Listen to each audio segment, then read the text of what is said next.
Then I saw my beam saw that for your Chase Day one day. I was like, what the hell is this? Yeah, you did 16-inch or whatever that thing is. Yeah.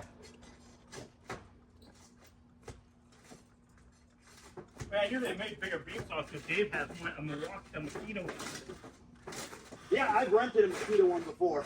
Yeah, Dave has a Makita one. But it's not as smooth as mine. Mine's on a whole other level of smoothness. The Makita one's not as grandiose, huh? No, it's not. It's just like that.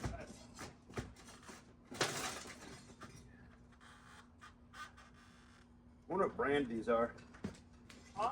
I said, I wonder what brand of shingles these are.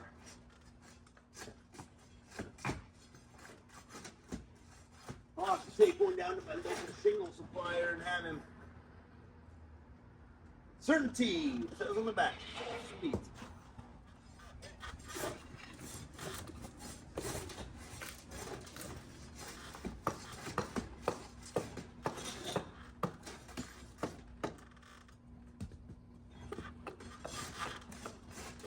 Okay.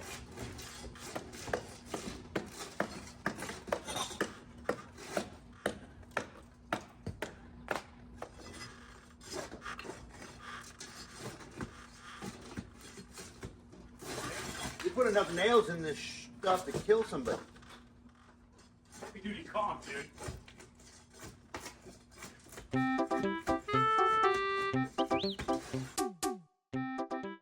Cutting out the holes where the beams are going to slide into the wall instead of the top plate.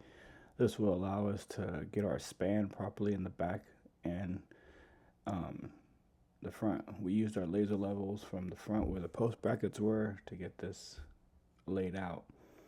And I'm just cutting the holes about a 1/4 inch taller than the beam so we can slide them in there and have a little wiggle room.